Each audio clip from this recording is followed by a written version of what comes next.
We're always told that stress is the bad guy, something we have to fight and avoid and hopefully just get rid of. But what if that's completely the wrong way to look at it? What if stress could actually be your greatest ally? Well, today, we're going to crack the code. We're going to use some powerful insights from performance psychology to show you how to harness its power.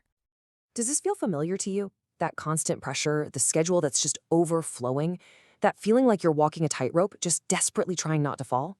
If it does, hey, you are definitely not alone. It's pretty much a universal feeling in our crazy, hyper-connected world. So why are we all so stressed out? Well, let's start by looking at this really fundamental imbalance in the way that we live our lives today.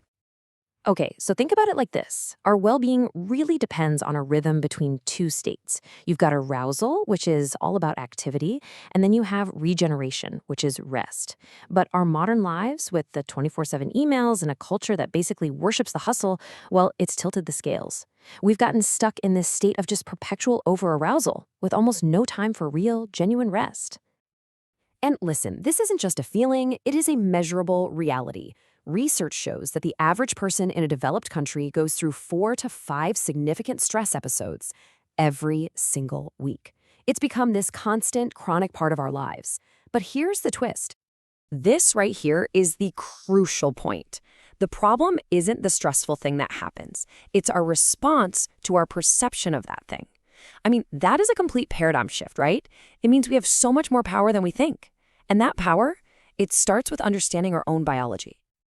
And to do that, we need to go a little deeper.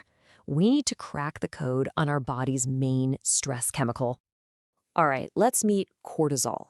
This stuff is basically our built-in alarm system. Now, in short bursts, it's a superpower. For real. It sharpens our focus, it gets energy flowing, and it helps us perform under pressure. Think of it as your body's response to an immediate physical threat. But when that alarm bell just never stops ringing, that superpower turns into a slow-acting poison. And this is the critical distinction we have to make. Acute or short-term stress is actually good for us. It helps us rise to a challenge. But chronic stress, the kind that just hangs around for weeks or months or even years, that is destructive. It's linked to, well, everything from heart attacks to autoimmune diseases and even premature mortality. And the long-term damage it's pretty profound. Elevated cortisol literally rewires our brains. It actually disconnects the intellectual part of our brain from the emotional part, which is why we have these irrational responses sometimes. It can reduce our overall brain mass, and get this, research shows it can even destabilize our DNA. I mean, this isn't just in your head, it is in your cells. Okay, let's apply this to the workplace, because that's the primary source of stress for most of us, right? So here's a question for you. Who do you think bears the brunt of it? The high-powered CEO with all that massive responsibility, or the person who's lower down on the ladder? The answer? Well, it just might surprise you. Some really famous large-scale studies found something that's totally counterintuitive. It's not the level of responsibility that creates the most toxic stress. It's the lack of control. Employees with the least amount of autonomy consistently show significantly worse health outcomes. So the big takeaway here? Control really, really matters. So if a lack of control was the poison, then what in the world is the antidote? For that, we can learn from a group of people who live under constant pressure, but have absolutely mastered it by taking back control: elite athletes. So here's a fascinating paradox for you. Despite living in this world of extreme pressure and physical strain, many elite athletes are actually healthier and live longer than the general population. How is that even possible? Well, it's because they don't just endure stress. They have a playbook for harnessing it. And this is that playbook. It's a simple 3-step process that literally anyone can use. First up, they reframe.